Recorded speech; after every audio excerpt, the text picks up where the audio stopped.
It's Monday's mushroom moment. Are you ready? Can you see that blotch of white behind me?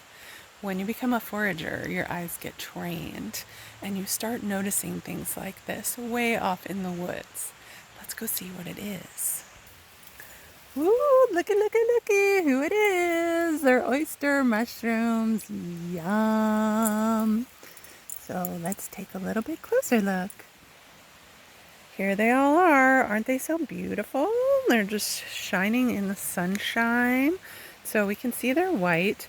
And I don't know if you can see this or not, but there are little gnats kind of buzzing around. They really like the oyster mushrooms. I think it's the wetness, just like they're attracted to our eyeballs.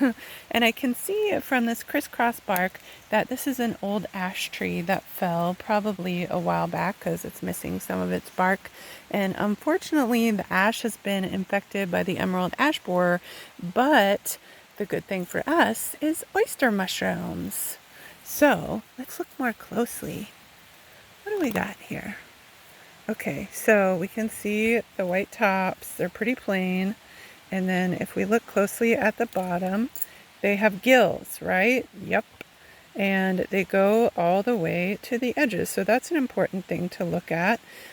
They don't have much of a stalk. We can see that right there. Sometimes they'll have a little bit of a tiny stalk, but not much. And sometimes it'll be fuzzy right at the bottom of that stalk. So those are all things to look for when you find an oyster mushroom.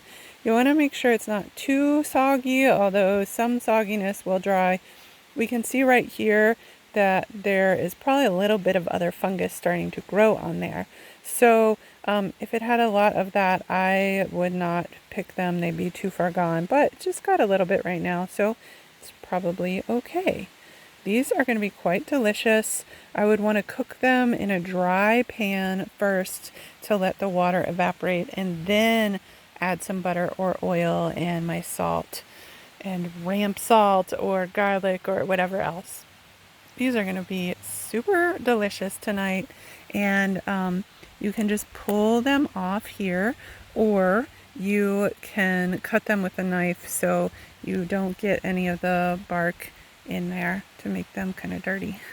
So that is how to recognize oyster mushrooms. And if you like this video, please like it below, share it with your fungus loving friends, and subscribe to the channel, get the notifications, leave us comments, all that good stuff. So yay for oyster mushrooms. They're very plentiful and will grow on a wide variety of trees. So this is one of the most common mushrooms you'll find, and it will grow sometimes through the winter, depending on how cold you get.